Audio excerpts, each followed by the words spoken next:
Fala pessoal, tudo bom? Hoje a gente vai falar de 8 erros de obra que fazem você perder dinheiro. E aí pessoal, se vocês não conhecem aqui o canal, né, a gente fala aí toda semana, faz vídeos falando do ecossistema de arquitetura, design, obra, né, tudo que influencia esse nosso meio aí, tentando dar dicas, insights, tentar compartilhar um pouco da nossa experiência aqui, tá bom? Se você não conhece, conheça os vídeos. Se gostar, se inscreva, né? Curta os vídeos, compartilhe. Tem alguém, às vezes, na tua família, algum amigo fazendo obra, você está pensando em reformar alguma coisa. Então, vale a pena dar uma olhadinha nesses nesses vídeos que tem mais dicas bem bacanas aqui para vocês. E vamos pro vídeo, né? O vídeo são 8 dicas, então pode demorar um pouquinho. Vamos dar uma acelerada. Obra é uma coisa cara, né? Em geral, a gente despende bastante recurso, né? De grana, tempo, para poder fazer uma obra bem feita, com a nossa cara, com tudo que a gente precisa aí, com a melhor metodologia, né? E se você não tiver atenção, muitos dos seus problemas do futuro são causados na época da obra, né? São feitos antes e a gente depois, para refazer ou para consertar, às vezes é muito caro, muito complexo. E muitas vezes você convive com alguns problemas o resto da vida. Então vale a pena você dar uma olhada nessas dicas, porque pode ter alguma coisa que nasça da melhor maneira, que você consiga pegar e captar aqui e faça nascer da melhor maneira dentro da tua obra.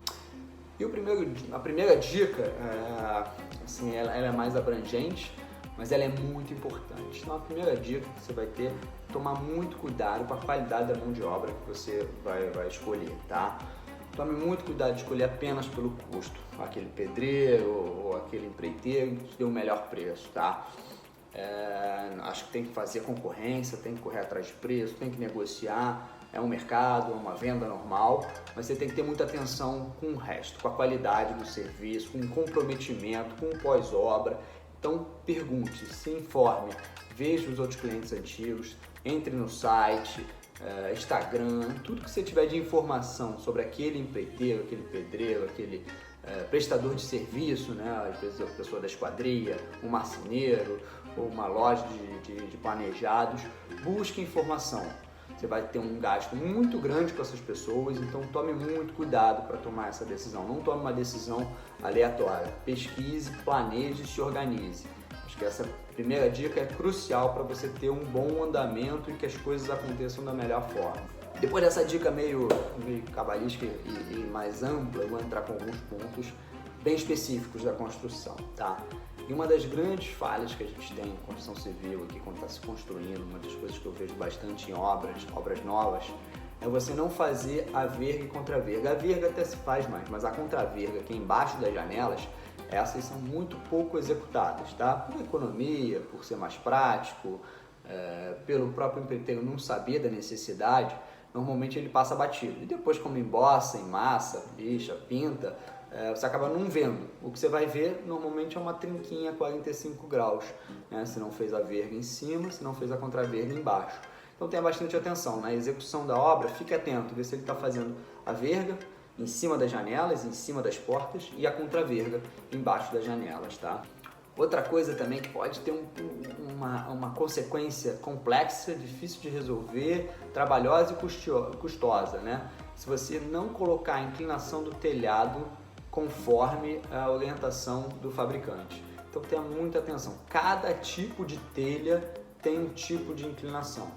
Então não deixe ao Deus dará, não deixe que isso não seja olhado, tá? Que o cara bote a inclinação que ele acha da cabeça dele, porque ele já fez uma telha assim, ele já fez uma telha assada. Não faça isso, tá? Porque cada telha vai ter o seu tipo de inclinação. Cada tipo de telha tem um tipo de inclinação, tem uma quantidade de transpasse, tem uma forma de encaixe, tem uma forma de fixação. Então pesquise, se informe em cima do fabricante qual é a melhor forma de você fazer aquele telhado, para que lá na frente você não tenha dor de cabeça de infiltração, de telha soltando ou qualquer outra coisa. Então preste bastante atenção no tipo de telha que você está especificando, na inclinação dela, fixação, tudo conforme a normativa do fabricante. Não tente inventar, porque vai te dar problema lá na frente e é muito complexo para se corrigir. Uma outra coisa que eu vejo muito, né, às vezes tem muito cliente, né, que fecha empreitada com mão de obra. e ele fica responsável pela compra do material. Às vezes o material bruto até fica com o empreiteiro, mas o material revestimento, louças, metais e tal, normalmente são do cliente. É uma das formas de contratação que eu vejo aí muito no mercado. E um dos grandes equívocos que eu vejo desses clientes é quando eles vão comprar o revestimento, né? Às vezes está especificado lá algum revestimento, ou o cliente foi na loja e escolheu o tipo de revestimento, ele pede o pedreiro pegar só a área. E aí ele pega a área, vamos dizer que seja uma sala com, sei lá, 30 metros quadrados de piso, né? E normalmente ele compra esses 30 metros, às vezes algum arredondamento ali por cada caixa, né? Da quantidade de caixa que tem em cada tipo de piso, né? Tem uma caixa, né? Não necessariamente tem 1 metro quadrado por caixa, então às vezes a caixa dá uma diferencinha, mas ele não faz o cálculo do percentual de perda. E dependendo da paginação, se trabalhar com uma espinha de peixe, uma escama de peixe ou até uma diagonal, você vai ter uma perda considerável, tá? Então tem que considerar a perda. Normalmente aqui nos meus projetos, paginações simples, né? Aquelas quadradas, um transpasse mais simples ali, uma junta, né? Que é uma pegando no centro da outra, eu trabalho com 10%, tá?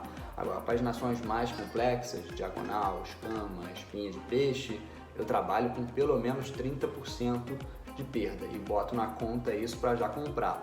Porque o problema não é faltar, esse é um dos problemas, né? Faltar no meio, paralisa a obra, atrapalha tudo, mas às vezes quando você vai na loja, ou não tem, né? Ou pode ser que tenha de outra fornalha, e aí você vai ter uma diferença no teu piso. Então quando você faz a aquisição de uma vez só, a chance de ter diferenças no piso é muito menor, fica mais uniforme, fica bem mais bacana. Então fique atento na perda do piso.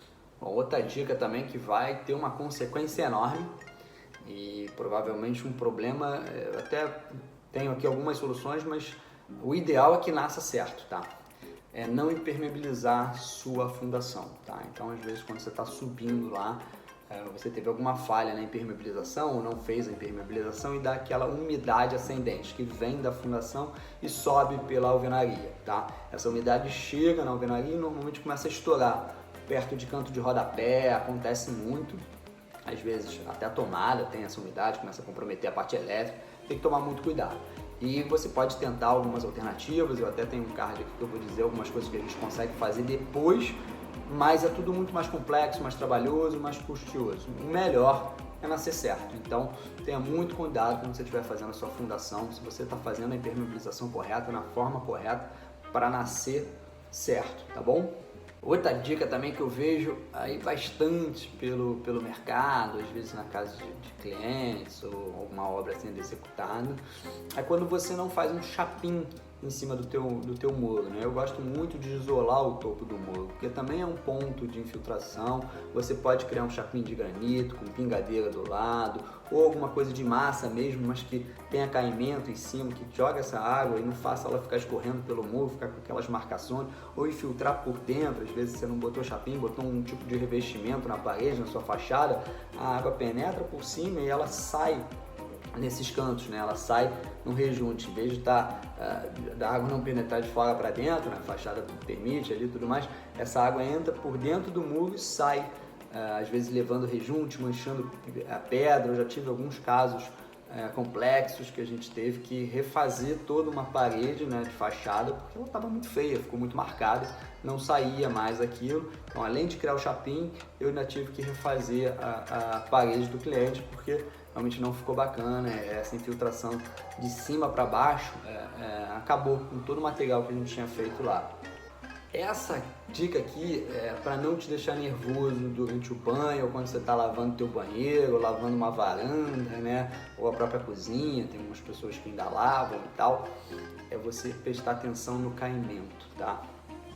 Quando você não faz o caimento correto, na época do contrapiso, você vai ter esse problema pro resto da vida, né? Você pode até tentar botar um piso sobre o piso, equilibrar e tal, mas de qualquer jeito você vai ter que quebrar, você vai ter que fazer uma obra e não faz sentido, né? Você acabou de investir uma grana, acabou de investir um tempo, acabou de fazer uma puta obra, para você daqui a 6 meses tá fazendo de novo, porque a água está acumulando no lugar errado. Isso tudo, a origem disso tudo é o caimento do contrapiso, que não foi bem feito. Então tenha muita atenção se você estiver na fase de contrapiso, tá? Você tem que ter o caimento para o ralo direcionado da forma correta. Às vezes os vãos são muito grandes, então veja no projeto de hidráulica se não pode ter mais um ralo, dependendo do tamanho, sei lá, da varanda que você está fazendo e não vai penetrar água, alguma coisa, você tem que estudar isso para poder saber se você está botando o caimento no percentual, na inclinação correta e para a direção correta, obviamente, né, que caia para o ralo e que a gente consiga ali direcionar toda a água para não ficar acumulada e te enchendo o saco depois. A água acumulada é sempre um risco de infiltração, é sempre mais complexo de tratar. A água em movimento é muito melhor, até para a penetração e infiltração dela no futuro. E essa última dica aqui é fantástica. Não sei se você já viu alguns vídeos, aí às vezes rola na internet uns vídeos, uns pisos voando, batendo e tal, estourando. Ninguém sabe exatamente por quê, porque podem ser alguns motivos, mas um deles que eu tenho visto, eu já tive até esse caso com um cliente meu, foi que ele assentou uma cerâmica, ele me chamou depois, e o piso dele começou a estufar, estourar, né, bater assim e tudo mais. E a gente foi identificar, né, a gente viu que o fabricante recomendava um espaçamento de rejunte e foi executado um bem menor, tá?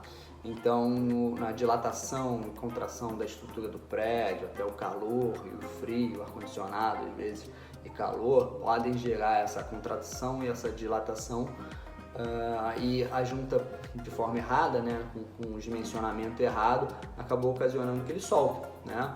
E aí ele começou a estufar todo, a gente teve que refazer tudo, arrancar todos os pisos que estavam ocos e refazer o piso do cliente inteiro, isso poucos meses depois da obra executada. Então, um grande problema, vai te dar um grande prejuízo, uma grande dor de cabeça e um grande custo.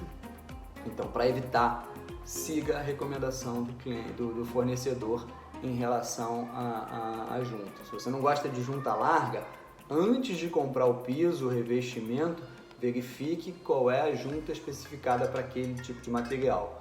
Faz muita diferença. Não mude depois que você comprou para, sei lá, porque é mais belo, para economizar rejunte, seja lá o que for, porque você vai ter um problema no futuro muito pior. Bom, pessoal, espero que vocês tenham gostado aí do nosso vídeo. A gente falou um pouquinho de erros de obra, todos eles eu já vivi de alguma forma, então trago aqui minha experiência. Sei que são complexos, são chatos de resolver, dão dor de cabeça e geram um custo. Então, se você quer evitar isso tudo, preste atenção e tente fazer o máximo possível para nascer certo. Pesquise muito, use mão de obra de qualidade, faça de tudo que você puder para poder garantir que seu investimento seja realmente a longo prazo, que seja a melhor forma, tá bom? Se curtiu o vídeo, tá aqui até o final, não deixe de se inscrever, não deixe de dar like, compartilhar, isso ajuda muito a gente a continuar fazendo esses vídeos aí.